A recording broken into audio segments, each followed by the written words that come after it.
Boa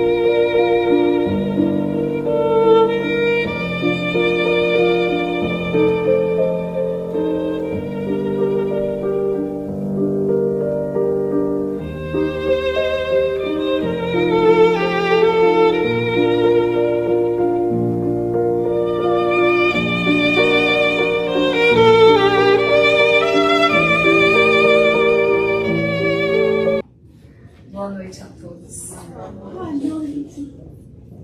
É uma sensação tão gostosa subir aqui e ver a casa cheia, se preenchendo, tantas pessoas encontrando tempo e esforço para dedicarem um pedacinho da sua semana à busca da iluminação de si mesmos.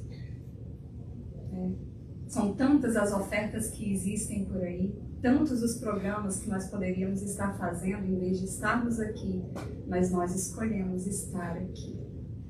Isso demonstra que nós já estamos trilhando um caminho mais consciente, o que é muito bom. Cada vez que eu venho aqui, eu saio com o coração muito feliz, muito satisfeito. Semana passada foi dessa forma e hoje não está sendo diferente. Eu agradeço muito o acolhimento de todos vocês e a oportunidade que me dão de dividir um pouquinho dos meus estudos com vocês, que para mim é de um proveito que vocês não têm como imaginar. Bom, então eu vou tentar fazer uma pequena síntese resumindo toda a história antes de Cristo em 2, 3 minutos. Nós vínhamos falando no encontro passado sobre a evolução do princípio inteligente até alcançar o estado hominal e o processo migratório do homem primitivo que partiu da África, povoando o globo. Um ponto que não foi falado e que Emmanuel não nos traz, mas eu pesquisei em outras fontes, é como esses homens primitivos chegaram ao continente americano. Porque fica a questão, se a raça humana foi iniciada na África, como ela chegou até aqui, ao continente americano? Eu encontrei 2 teorias. Uma delas, pelo menos para mim, não faz muito sentido e os próprios historiadores não aceitam muito bem. Mas ela existe e eu vou relatar. Os homens teriam, lá por volta de 30 mil anos atrás, atravessado o Atlântico a barco. Não me parece que o nível de inteligência do homem primitivo daquela época conseguisse construir uma embarcação capaz de atravessar o Atlântico e chegar ao continente americano. Então, a teoria mais cabível até o momento, já que Emmanuel não nos traz um esclarecimento a esse respeito, e eu não encontrei em outra obra também, é que por volta ali do ano 20 mil, talvez 15 mil antes de Cristo, o homem teria subido da África na direção da Ásia, como nós falamos, alcançado ali a Rússia, a Sibéria e dali atravessado para o Alasca. Como? Num período inferior a 5 mil anos, existia uma ponte. Era um pedaço de terra que ligava a Sibéria ao Alasca.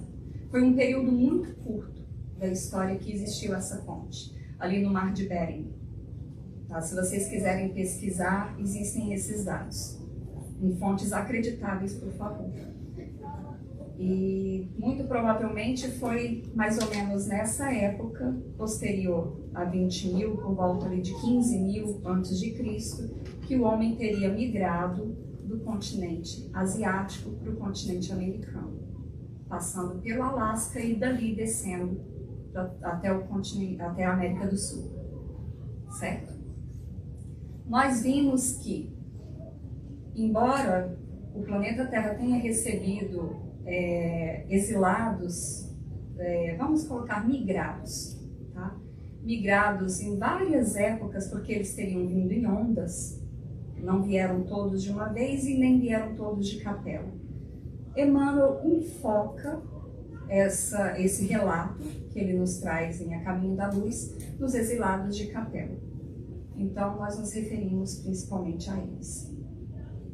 Os hindus foram o povo que mais receberam enviados de Jesus, tinham muito conhecimento da espiritualidade, mas como conhecimento não significa necessariamente progresso evolutivo, eles não souberam aproveitar essas informações e esse conhecimento para o seu próprio aperfeiçoamento e destruição do orgulho. Os egípcios todos eles teriam alcançado condições de retornar à capela. Nem todos retornaram porque alguns decidiram continuar conosco, trabalhando e reencarnando de tempos em tempos para conduzir a humanidade. Um ponto que vale a pena a gente frisar é que Moisés, que vai libertar os hebreus ali da escravidão do Egito, ele foi um iniciado nos templos egípcios. Ele cresceu na família do imperador e ele teria conhecido as doutrinas secretas. Só que no momento em que ele está tomando conta de toda aquela população, migrando através do deserto em busca da Terra Prometida, ele tinha que ajustar o conhecimento que ele tinha para o que aquelas inteligências tinham condição de receber. Então, as revelações que ele trouxe foram adaptadas, colocadas de forma que aquele povo compreendesse. Mas Moisés teria tido acesso às doutrinas dos iniciados. Essas doutrinas, elas eram reservadas às pessoas mais evoluídas, porque só elas realmente tinham condições de receber. Pessoas mais evoluídas intelectualmente, frisando. E o povo indo-europeu, que era o povo mais insubmisso, mais afastado dos aspectos religiosos, por fim, foi o povo que mais contribuiu com o desenvolvimento dos espíritos terrenos, dos que estavam se desenvolvendo aqui no planeta Terra. E esse era um dos propósitos do recebimento desses espíritos aqui, além da elevação do sentimento deles próprios, a contribuição que eles trariam nos aspectos biológicos e nos aspectos intelectuais dos aborígenes. Se somos parte dos aborígenes, se somos parte do time dos exilados, isso de fato não importa, não hoje. Mas eu quero fazer a vocês um convite, que todas as partes que nós formos falar hoje, nós nos coloquemos no lugar daqueles agentes, daqueles personagens. Tanto dos bons quanto dos maus, dos aparentes maus. Porque pode ser que nós tenhamos estado e vestido qualquer uma daquelas vestimentas. Tá? Então, quando nós falamos de povos, quando nós nos referimos à igreja, e nós vamos nos referir hoje porque faz parte da nossa história e nós temos que falar, não é um apontamento crítico do que foi feito e dos desvios em si, mas uma autoanálise. Porque a proposta é nós, a caminho da luz. Bem, nós tínhamos parado num ponto em que falávamos que teria havido uma segunda reunião nas esferas celestes para decidir a vinda do Messias. O fato é que a Grécia tinha recebido o cetro da sabedoria. Roma havia conseguido desenvolver os institutos de família e direito. A reunião desses três marcava a maioridade terrena da humanidade. E era chegado o momento de cobrar a maioridade espiritual. E marcando a maioridade espiritual do nosso orbe, de toda a humanidade, nós recebemos o Messias. Muito antes da vinda de Jesus, os povos já se preparavam para a sua chegada. Porque quando do recebimento, do acolhimento daqueles exilados de Capela, Jesus já havia prometido que ele estaria com eles, não só acompanhando, fornecendo guias, mas que também, num dado momento, viria a estar presente para conduzi-los, para inspirá-los e esclarecê-los. existiam modelos de Messias oferecidos pelas profecias que haviam iniciado quase 1000 anos antes da chegada de Jesus, demonstrando que realmente essa preparação já acontecia de há muito tempo. E as profecias, elas traziam um modelo de Messias pobre, que seria renegado, um outro modelo poderoso, que viria entre os reis e seria o rei dos reis, destituiria todos os outros reis e reinaria para sempre. E um outro modelo que seria um mestre. Na concepção dos judeus da época, não cabia reunir esses 3 modelos em um só. Então, o que eles fazem é eleger o modelo que melhor lhes aprovesse. Eles ignoram o Messias pobre, o Messias mestre, e elegem o Messias guerreiro poderoso que nasceria entre os reis. Ao exemplo da criancinha que cobre os olhos e pensa que não existe mais ninguém, porque ela consegue naquela fase se enganar, eles conseguiram se enganar e não enxergar além. Eles não conseguiram perceber que Jesus viria humilde para demonstrar que a verdadeira aristocracia é a aristocracia moral e não a do nascimento nem a das riquezas, e que a sua realeza era espiritual. E que, por conta desses aspectos morais e pelo fato de ele ser o nosso Cristo, que detinha dentro de si todas as experiências que nós ainda precisaríamos de passar e que já tínhamos passado, ele era também mestre. Então as profecias não mentiram, eles não souberam interpretar. Jesus foi o maior revolucionário de todos os tempos, e não apenas no aspecto religioso, mas também em âmbito social. Porque muitas das mudanças sociais que aconteceram são decorrentes das ideias que Jesus trouxe naquela época. Jesus foi o primeiro a falar em igualdade de fato, a trazer a ideia de fraternidade, de que todos temos os mesmos direitos por sermos homens, e em sendo homens, criaturas de um mesmo Criador, nós só podemos ser irmãos. Com uma palavra, Abba, Paizinho, ele reuniu todos nós. Se rejeitamos, corre por nossa conta e risco. Os conceitos filosóficos da época eram muito insuficientes, muito precários para consolar e confortar aquele povo tão sofrido, porque venhamos e convenhamos, apesar dos desvios, e nós sabemos que houveram, apesar dos israelitas terem falhado na missão de difundir a mensagem do Deus único, é um povo que sofreu muito e sofria naquele tempo o domínio romano. Eles eram taxados, eles eram oprimidos, e o grau de sofrimento deles era imenso. Eles encontraram e aceitaram com muita facilidade, encontrando nas palavras e nas explicações de Jesus, o conforto e o consolo que eles tanto necessitavam. Por isso as suas ideias tiveram uma aceitação muito rápida. E não apenas ali o povo da Palestina, mas povos de regiões vizinhas que ouviam falar dele também vinham atrás dele para escutá-lo. Nem todos que o buscavam estavam atrás de curas, de milagres. Muitos queriam só ouvir. Muitos foram tocados. Nem todos, infelizmente. Os judeus e Roma, uma associação criminosa. Existe uma certa discussão. Quem teria, de fato, condenado Jesus? Os judeus ou Roma? Porque quem promoveu a crucificação foi Roma. Mas Jesus foi condenado pelos próprios judeus.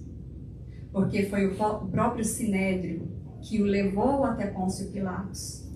E mesmo Pilatos, vendo nele um homem justo, ele tentando encontrar formas de livrar Jesus do cumprimento daquela pena, os fariseus questionavam e por fim falaram: se você não o condenar porque ele diz que é rei, e para nós o único rei é César, ou seja, ele foi acusado de sedição.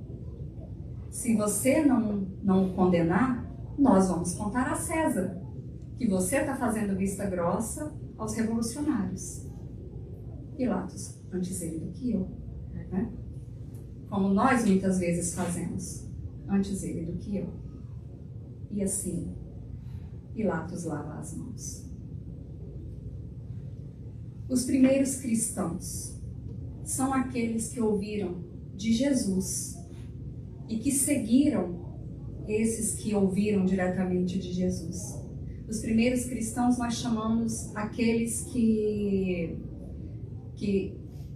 resistiam e mantinham a fé cristã, mesmo ela sendo ilegal, podemos falar assim, porque por um período ela foi ilegal e os cristãos eram caçados, eles eram perseguidos.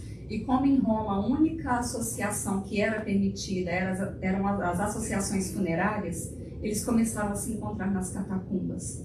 Por isso as reuniões nas catacumbas, porque eles se passavam por associações funerárias. Houveram algumas grandes perseguições. As maiores caçadas começaram a partir de Nero, a partir do incêndio, não sei se vocês se lembram da história, que Nero teria tocado fogo em Roma. O fogo se espalhou mais do que esperado, ele queria se livrar de uma porção da cidade para poder modernizar, né? E precisava encontrar um culpado. Ele joga a culpa nos cristãos. E a partir dali os cristãos são caçados, levados aos circos e martirizados de formas extremamente cruéis. Não carece aqui a gente ficar mencionando para não criar imagem. Também com Diocleciano, em 303 d.C., Diocleciano instaura as grandes perseguições. Quando são destruídas igrejas, documentos que eram utilizados nas reuniões, né, nas missas, que a gente chamaria de missa, nos cultos da época, e a caçada também aos cristãos, sendo que eles seriam presos ou mortos.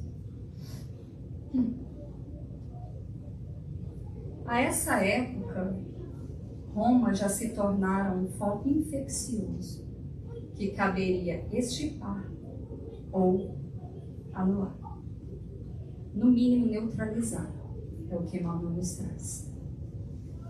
Porque ela já havia recebido todo o material necessário, tanto de ordem moral, de ordem espiritual, quanto de ordem material, para cumprir a sua tarefa de educar os povos que ela conquistasse. Porque Roma, ela expandiu por todo o Mediterrâneo. Mas ela simplesmente ia dominando e sugando, dominando e sugando, dominando e sugando, e não promovia o processo de educação que lhe caberia. Essa imagem é forte, ela me causa desconforto. Eu acho que uma das coisas que mais causa desconforto em nós é sabermos de alguém que nós amamos e que passa por uma dor intensa. Maior dor ainda é pensar que talvez nós tenhamos sido os causadores dessa dor. Não estou afirmando aqui que ninguém tenha estado lá, mas vale a pena a reflexão. Será que nós não o mantemos lá, de vez em quando, por conveniência, quando relativizamos a fé? Quando falamos, não, Jesus, fica aí. Agora eu não vou te seguir. Agora eu quero seguir a minha vontade. Eu sei o que você espera de mim. Mas agora não. Daqui a pouco. Mais tarde, quando eu for para o centro. Né? Ou quando eu for para a igreja, independente de para onde a gente vá. E ao longo da história, cada vez que nós promovemos uma guerra em seu nome, que nós escravizamos consciências, dominando-as em vez de educá-las, nós crucificamos o Cristo.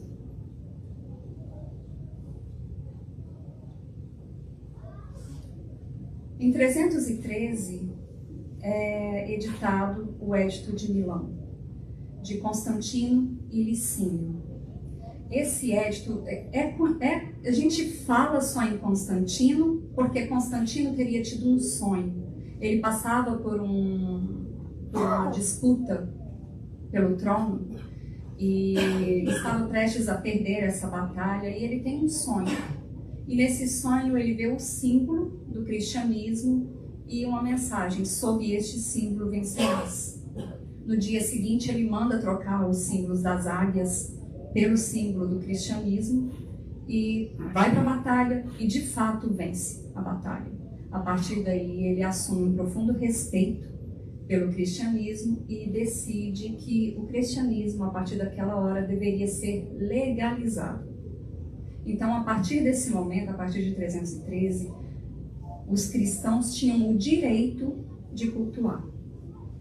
Ainda não era a religião oficial de Roma, mas já era permitido, o que já é um avanço, porque com isso acabariam as perseguições.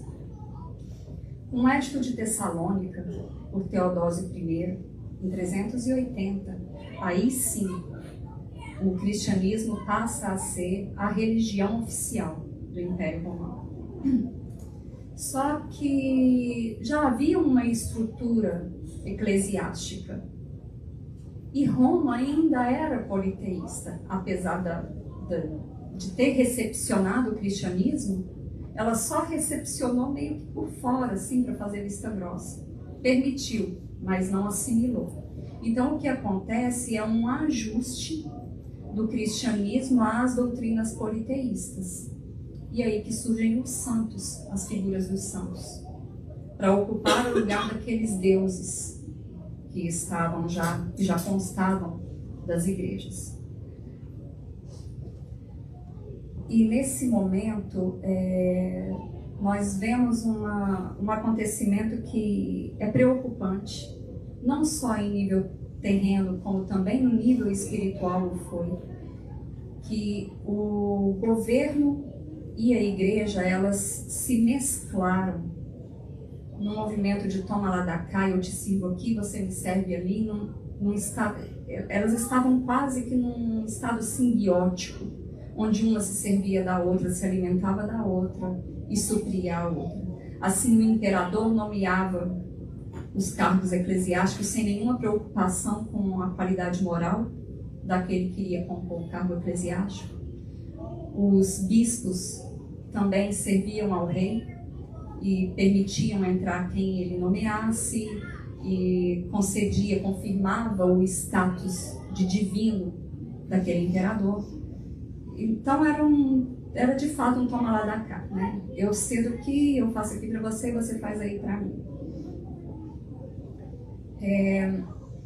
No século VII, infelizmente, segundo Emmanuel, foi criado o papado, que foi uma queda muito grande para a estrutura da igreja em termos morais, porque foram concedidas ali naquele momento prerrogativas injustas e nunca vistas. Eles gozavam de completa autonomia, mas não só isso. Eles eram intocáveis, certo? Eles eram intocáveis. E o papado vai ser responsável futuramente, lá no século XI já, pelas cruzadas e pela Inquisição. A Inquisição, ela foi fruto do Tribunal do Santo Ofício, que foi instituído pelo papado. Esse tribunal amordaçou completamente as filosofias e a ciência. Até o século XII, mais ou menos, apenas os monastérios teriam escolas. A educação era limitada aos que estivessem dentro dos monastérios e era vetada ao povo. Simplesmente era ensinado o que a igreja permitia. Isso rendeu à humanidade aproximadamente 6 séculos de estagnação intelectual. Outra questão que acontecia, que é bem o que a gente já falou, é as simonias e as indulgências. As simonias eram a negociação, a venda por parte da igreja de cargos, relíquias e de favores. E as indulgências eram o quanto a igreja cobrava para absolver e mandar para o céu o indivíduo, independente do que ele tivesse feito. Para agravar essa situação, já lá no século XVI, vai ser instituído o livro das taxas da Sagrada Chancelaria e da Sagrada Penitenciária Apostólica, que era um livro que trazia os valores que eram cobrados pela igreja para absolver as pessoas, independente dos crimes que elas tivessem cometido, por mais hediondos que fossem. Para tudo tinha um preço. Esse é o estopim que vai alimentar a eclosão da Reforma Protestante. Eu gosto muito dessa imagem. Eu acho ela muito carinhosa. Em todos os tempos, Jesus enviou seus missionários. Claro, nem sempre esses missionários se saíram muito bem, porque nem sempre esses missionários eram espíritos extremamente iluminados que teriam vindo para cumprir determinadas missões. Jesus se utilizava muito daquilo que nós tínhamos aqui para oferecer. E aqueles que inicialmente tivessem boa vontade seriam contados entre os seus. Mas boa vontade inicial às vezes não basta. É preciso vontade firme. E eventualmente um ou outro falha na missão. Mas tivemos inúmeros, muitos não aparecem aqui, muitos passaram anônimos, mas eles sempre estiveram presentes, em todos os momentos. E Emmanuel nos traz uma observação em vários pontos da obra, que quando estava por acontecer algum grande acontecimento, algo que causasse um impacto maior, a espiritualidade se reunia e pensava o que poderia ser feito, quem poderia ser enviado, como que eles poderiam nos ajudar para que nós não caíssemos tão feio. Por muito tempo nós não escutamos mesmo.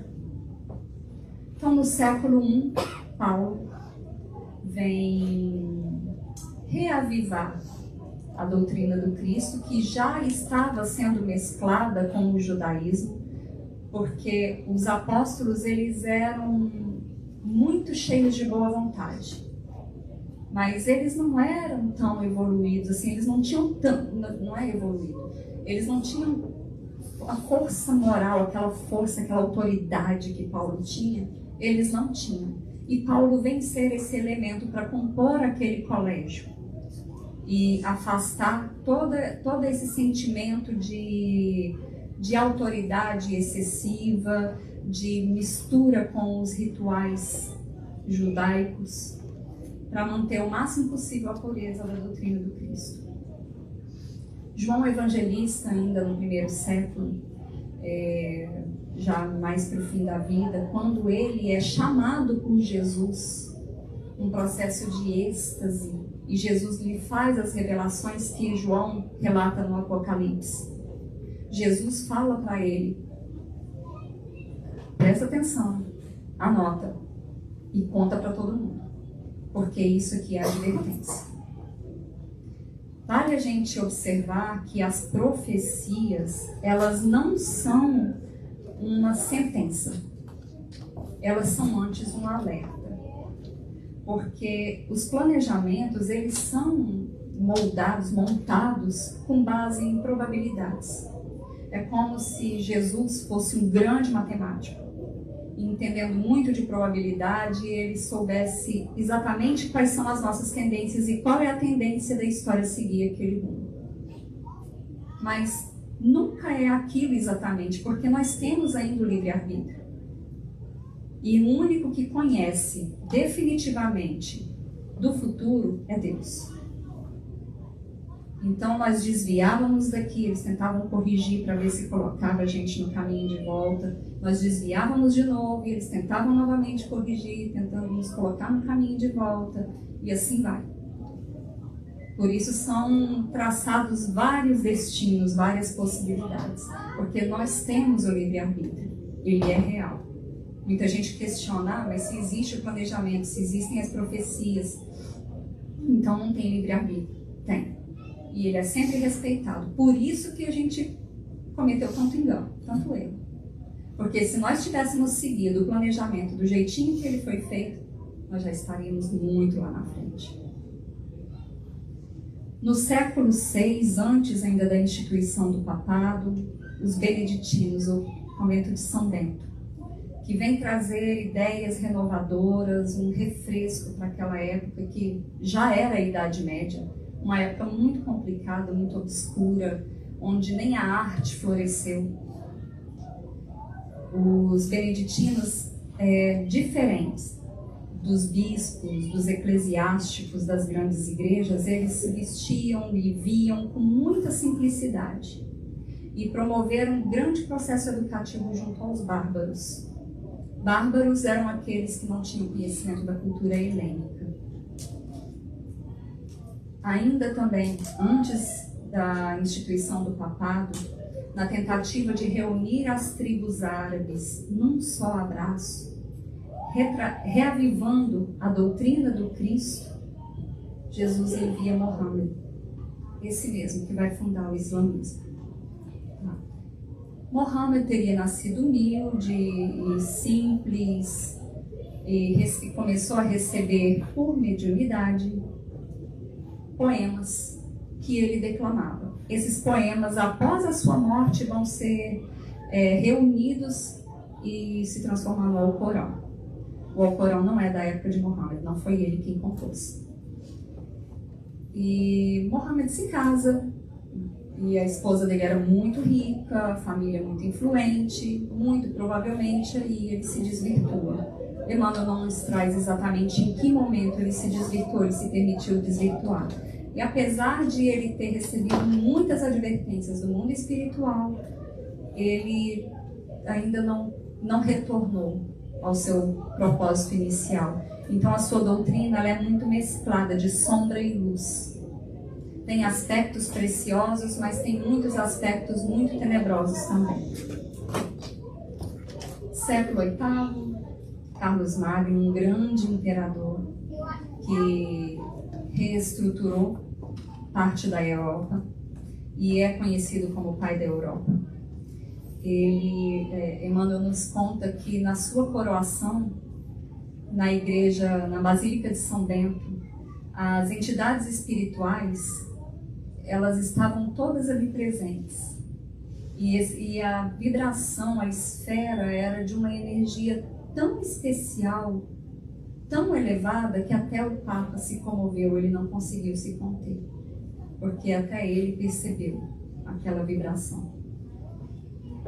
E Gregório VII, que foi um Papa que tentou lutar contra o simonismo, Pedro Devaux, que era um homem de negócios, rico também, ele, ao conhecer a doutrina de Jesus, ele manda traduzir os textos bíblicos que eram apenas disponíveis em latim, e ele manda traduzir para a linguagem do povo e se desfaz de todos os seus bens.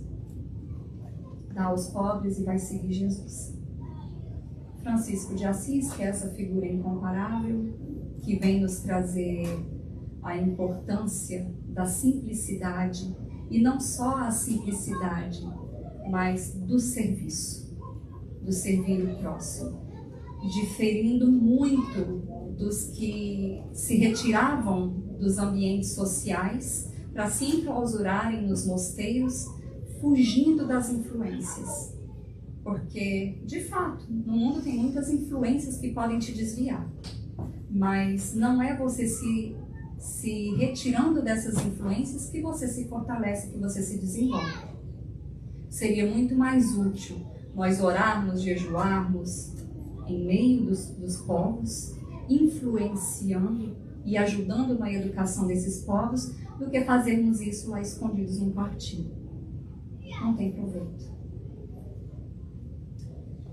E pós-Revolução Francesa, como corria sério risco de a França ser invadida por países vizinhos por conta dos ideais libertários, de fraternidade, que os países vizinhos viam como um perigo, e estava de fato correndo risco, havendo uma reunião para invadirem a França, é enviado Napoleão Bonaparte, que teria a missão de manter a unidade francesa e de expandir, mas expandir educando, assim como Roma. E assim como Mohammed e como Roma, Napoleão é um outro missionário que se mescla entre luz e sombra e falha. Ele não falhou completamente porque ele conseguiu manter a unidade francesa, mas por onde passou deixou um rastro de destruição. Em vez de edificar, destruiu. Então, nós vemos que a conduta dos divulgadores fiéis, ela diferia muito dos eclesiásticos da época, porque eles viviam simples, humildes e servindo. E esses representantes do Cristo, independente do seu posto, da sua posição, eram tidos à conta de hereges. Muitos foram caçados pelo Tribunal do Santo Ofício. Era momento de ares novos. E a Renascença trouxe um fôlego novo. Ali no final da Idade Média, século XV, começa toda uma preparação. E o continente europeu já estava saturado. Eram muitas as algemas que ligavam os homens lá. Não todos. Tanto que esses que não tinham algemas na Europa, vêm compor o continente americano. Muitas vezes já cansados do que a vida lá tinha para oferecer, das dificuldades, não apenas em aspectos econômicos, mas principalmente morais. Espíritos que já ansiavam por algo maior, são inspirados.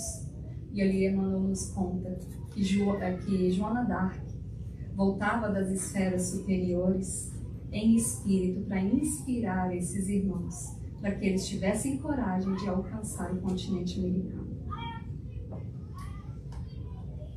E nesse período da Renascença, cada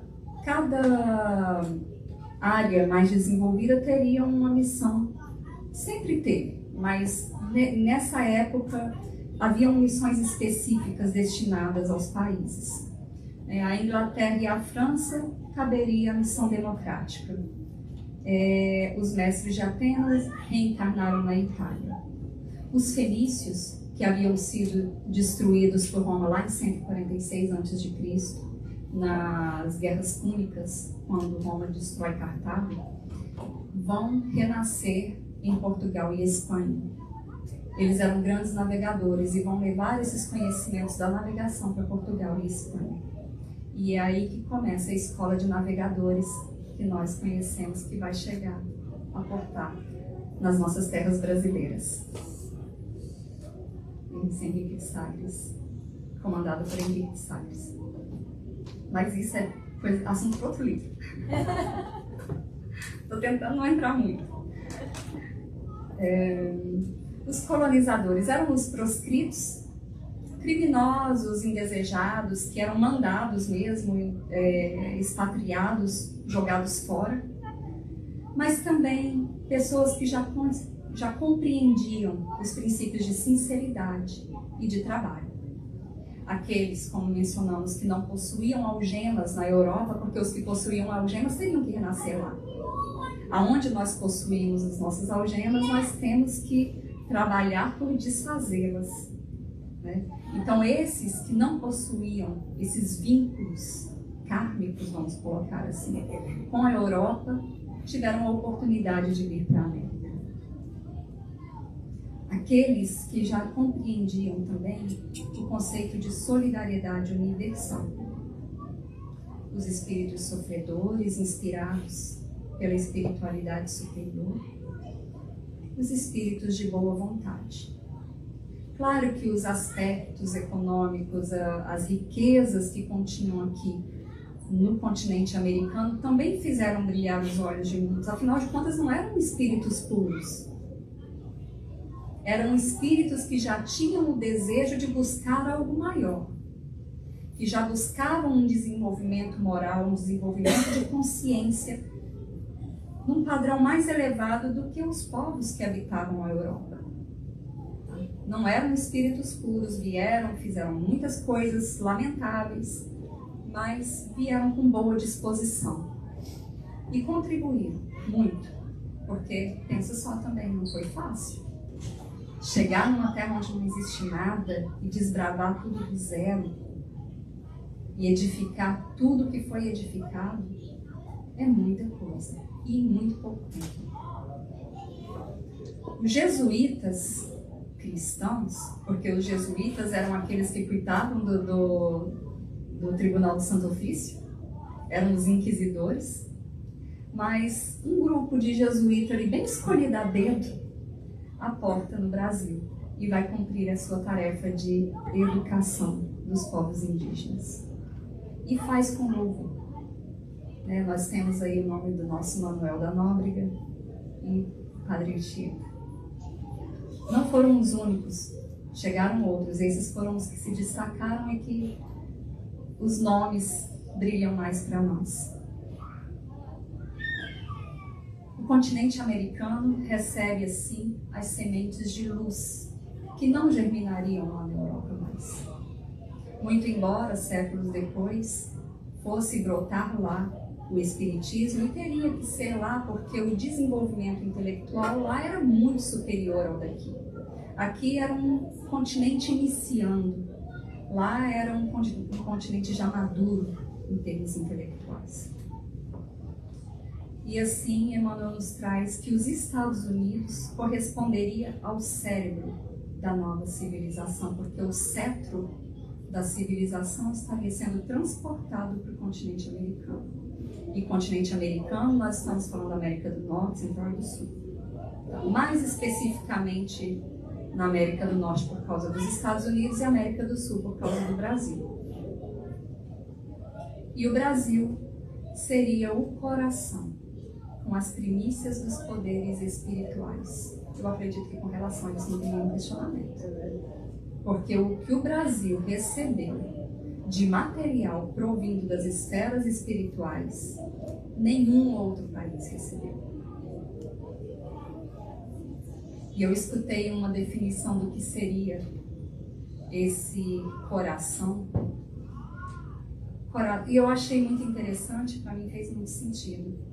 O coração bombeia sangue. E nós somos as hemácias. Estamos sendo bombeados pelo mundo.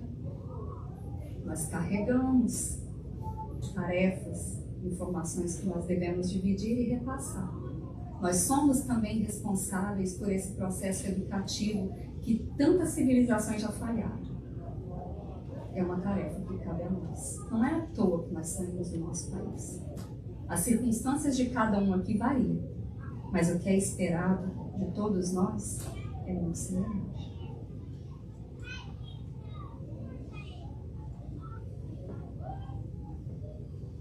Graças a Deus, as inteligências também evoluem.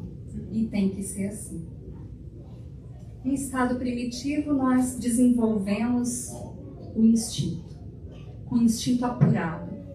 E a inteligência iniciada a desenvolver, nós passamos para o processo para o estágio de provas e expiações. Nesse mundo de provas e expiações, nos cabe desenvolver o intelecto. Eu acredito que nós já desenvolvemos bastante. No próximo estágio, moralidade. E a doutrina espírita vem preparar esse terreno, esclarecendo. Ela foi precedida pelo movimento do iluminismo.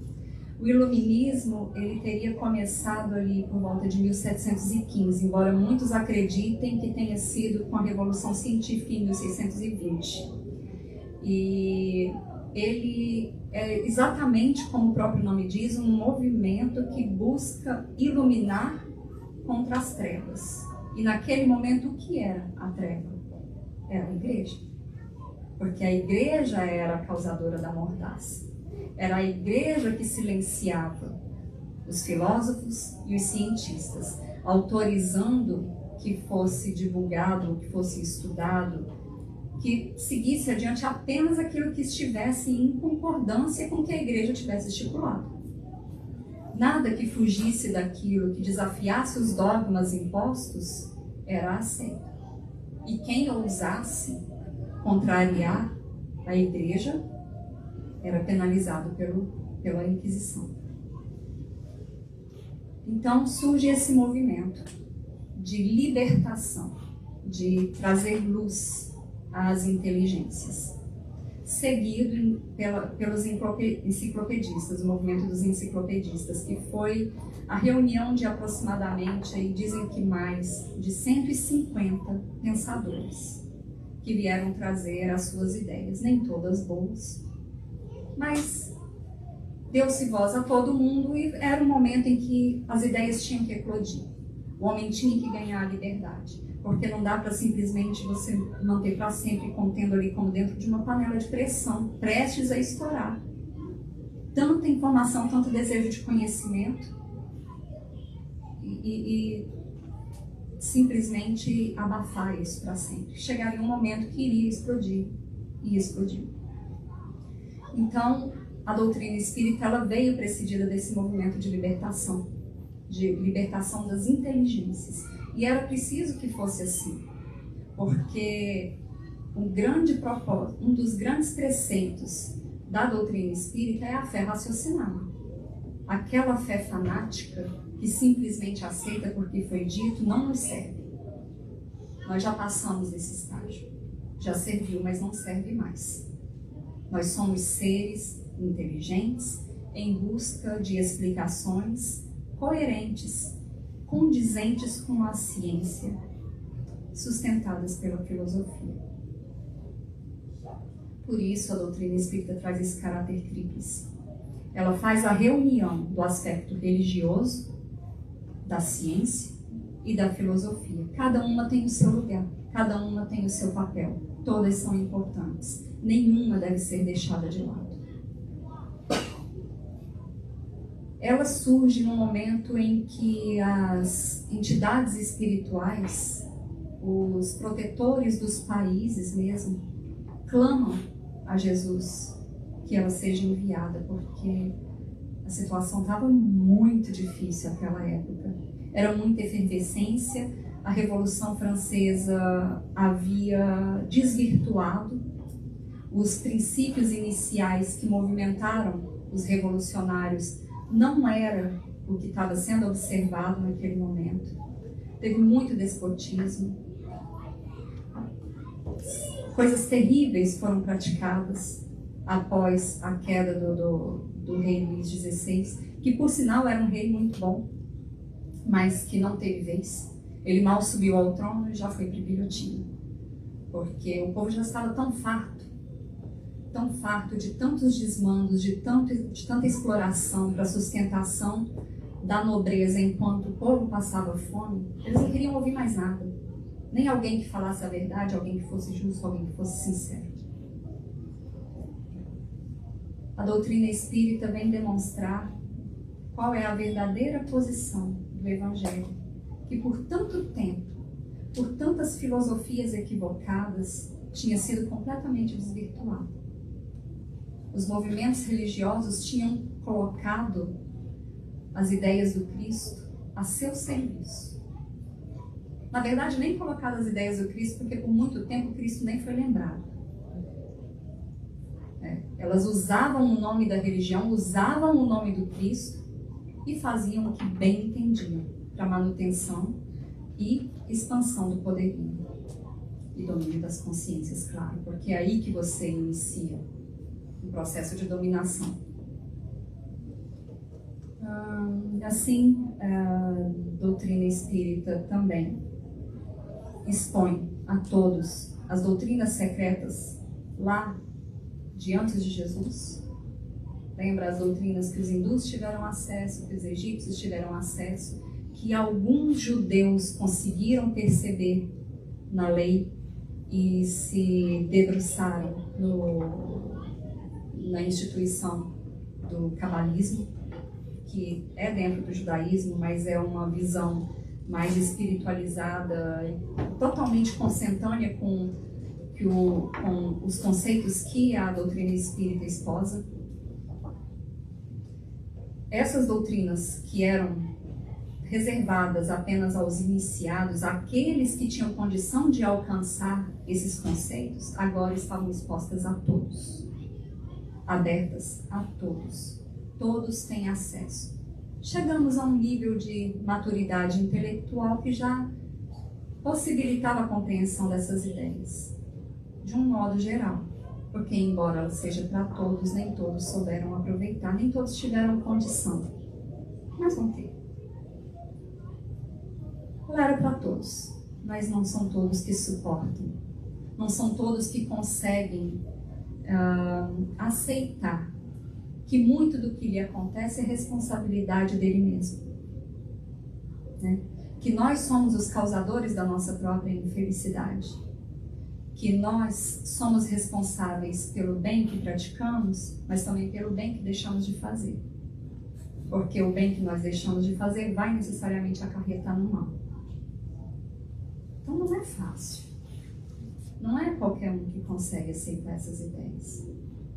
Muitos preferem ainda aceitar as ideias que foi porque Deus quis. Deus quis. É mais fácil. Tudo bem, vai chegar o momento. Outro aspecto que a doutrina espírita traz é que o progresso social, ele só vai ser realizado através do progresso individual. É da iluminação de mim mesmo que eu vou iluminar toda a sociedade. O processo de transformação é individual e é intransferível. Não adianta eu esperar vir de cima, não adianta eu esperar vir do governo, não adianta eu esperar vir de entidade nenhuma. As mudanças começam em nós. Nós é que temos que ser a mudança que queremos ver no mundo. É uma frase muito falada, mas eu acho que muitas vezes nós não alcançamos o real significado dela. São chegados os tempos. Por que tudo parece pior? Se nós compararmos os dias de hoje com algumas décadas atrás, parece que está tudo pior, tudo de pernas para o ar. O que acontece com uma turma quando você retira os bons alunos e deixa só os baderneiros? Desequilibra tudo, certo? Nós vivemos um momento em que é necessário que seja dada a concessão, a oportunidade de todos reencarnarem. E aquela seleção que acontecia de tempos em tempos reencarna alguém carregado no mal, nesse momento não tem. Porque agora é em leva. Todos precisam ter a oportunidade. Mas é oportunidade para eles e é oportunidade para nós também. Porque eles trazem ideias, eles trazem movimentos que nos desafiam. E desafiam a nossa postura. Mas se nós soubermos nos mantermos fiéis, firmes na nossa postura, nós fazemos parte da solução do problema e não do agravamento. Nós contribuímos positivamente para esse processo. Nós estamos passando por um processo de transição. Todo mundo já escutou isso várias vezes, não é novidade. O que é um processo de transição? Pensa num amanhecer. Se você não tiver o seu relógio biológico em dia, nem um relógio em mãos, e eu te colocar para olhar o céu às 5:30 da manhã, você vai saber e precisar se é noite, se é manhã? Não sabe. Se você olhar para o céu às 6:30, você já começa a ver os raios do sol. Está amanhecendo. Sim, está amanhecendo. Isso é transição. Está amanhecendo. Você encontra características da noite e você já encontra características da manhã. Às 8 horas da manhã você tem certeza que é amanhã, não tem dúvida. Evolução não dá saltos. Nós falamos que evolução é uma escada, mas seria mais apropriado falar que é uma rampa. É uma rampa, porque a escada dá a ideia de que nós estamos aqui, de repente nós estamos no próximo. Não, nós vamos subindo. Em determinados momentos dessa rampa, em determinados pontos dessa rampa, nós encontramos ainda características do mundo de provas de expiações, mas já encontramos também características de um mundo de regeneração. Cabe a nós nos questionarmos em que ponto nós estamos. Porque o mundo de regeneração ele não vai ser composto de espíritos puros, nem de espíritos superiores. Podem vir uns e outros eventualmente por motivo de missão, mas não é isso que é esperado de nós. O que é esperado de nós é a decisão da ação no bem. É nós aprendermos a lidar com livre-arbítrio. O que é livre-arbítrio? É o direito de fazer o que eu quiser? Arbítrio é julgamento. Eu tenho a liberdade de julgar uma situação. Eu vou julgar se ela me convém ou não. Com base no meu julgamento, eu decido a minha ação e ajo. Então, a nossa liberdade de ação, o nosso poder de ação, ele está diretamente ligado à nossa capacidade, à nossa maturidade de julgar bem. E aquele coitado que pensa que liberdade é fazer tudo o que quer, está muito enganado. Até Renato Russo falava que disciplina é liberdade. Até ele já tinha entendido, né? Porque a liberdade é exatamente você deixar de fazer aquilo que você quer, fazer aquilo que você não quer, porque você sabe que aquilo lhe convém. Porque você já não é mais escravo dos seus vícios e das suas paixões. Porque aquele que faz tudo o que quer, ele é escravo ainda dos vícios e das paixões. E quem é escravo não tem liberdade. Ele pode até pensar que é livre, mas não é.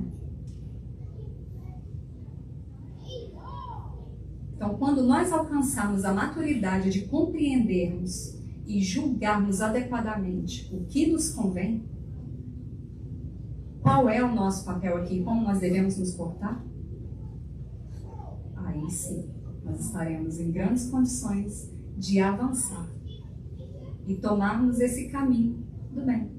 Porque é isso que é esperado de nós, é a predisposição ao bem. No mundo de regeneração vai continuar havendo mal. Vai continuar havendo mal. Só que quem compõe esse mundo de regeneração são espíritos buscando o bem. É aquela fala de Paulo, né? O bem que eu quero eu não faço, o mal que eu não quero esse eu faço. Nós vamos ainda errar muitas vezes. Ninguém está esperando perfeição. Então, eu pelo menos acredito que ninguém que está aqui vai ser expurgado, viu? Não é garantia. Não é garantia porque eu não posso fazer isso. Mas expurgo é para espíritos renitentes no mal. É para aqueles que não querem seguir a nova regra.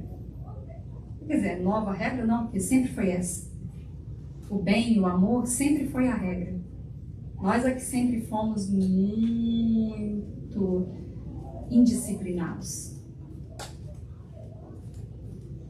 Bom, a título de informação, esse expurgo dos renitentes no mal já começou lá por volta de 1905, na Guerra Russo-Japonesa. Seguiu com a Primeira Guerra Mundial e segue ainda. Então, aqueles que já tiveram a sua oportunidade desde aquela época e não demonstram nenhuma intenção, nenhuma aptidão para o bem, já estão sendo retirados. Mas não é da noite para o dia que essa fase complicada vai passar. E nós temos que nos mantermos firmes, porque todas as portas estão abertas. portas largas, mas cabe a nós elegermos a porta estreita. Bom, então, acontecido isso, retirados os espíritos endurecidos, ficam os que têm a predisposição ao bem. Aqueles indecisos são colocados numa salinha de espera, porque não necessariamente todo mundo que segue o mal é mal. Muitas vezes ele é fraco, mas sob uma boa instrução, um bom processo educativo, ele tende a seguir, né? Então esses vão ter ainda uma outra chance de voltar quando as coisas já estiverem mudadas. E quem surge para mudar o estado das coisas é uma nova geração. E é assim que acontece esse processo. Não é através das comoções geológicas, porque essa fase já passou, embora de vez em quando nós tenhamos eventos naturais que são tranquilamente explicáveis pelas leis da natureza. Mas é essa comoção, esse agito das ideias. Essa geração nova vai trazer em si a predisposição ao bem e o desenvolvimento moral muito claro e de forma inata. Elas não vão aprender no meio familiar, elas já vão trazer dentro de si, porque já são entidades mais evoluídas. Elas vêm, alteram o estado das coisas e depois se retiram, porque é isso que acontece. Os processos todos não são feitos por espíritos de luz. Eles nos inspiram, eles ajudam no processo de reestruturação, mas cabe a nós fazermos o trabalho. Ou senão não teria nenhum aprendizado. Uma vez que esse estado de coisas já tenha mudado e nós já tenhamos entrado nesse mundo de regeneração, esses espíritos indecisos retornam. Se eles se adequarem e acharem que tá legal assim, é aqui que eu quero ficar, vou me adequar às novas regras, eles continuam. Se eles entenderem que não é isso que eles querem, que eles gostavam mais da baderna, mais da bagunça, eles vão ser retirados. Tudo segue. Agora, o que não é justo é os retardatários permanecerem retardando o avanço daqueles que querem progredir. As forças espirituais se reúnem para a grande reconstrução do provino. Jesus não se sentou no trono de Davi como era esperado, mas ele reina das esferas superiores. Ainda não é aceito por todos, mas um dia será, porque tudo que sobe converge. E assim, as doutrinas ensinadas pelos seus seguidores fiéis, pelos que são considerados seus avatares, elas convergirão num só ponto, que é na doutrina do próprio Mestre, demonstrando para nós e confirmando que todas as religiões tiveram seu início no coração augusto do nosso Mestre. Jesus é a luz do princípio, e nas suas mãos misericordiosas repousam os destinos do mundo. Como nós falamos, os destinos, exatamente porque nós alteramos esse planejamento muitas vezes. Não é o fim, nós continuamos. Sigamos a favor desse movimento, a caminho da luz e da iluminação interior de cada um de nós. Sigamos nos passos dele, que é a luz do nosso mundo, luz que sempre nos guardará, conduzirá e estará conosco, conforme prometido, até o fim dos tempos. Muito obrigada pela paciência de vocês, pelo prestígio de estarem aqui e por me permitirem dividir os meus apontamentos.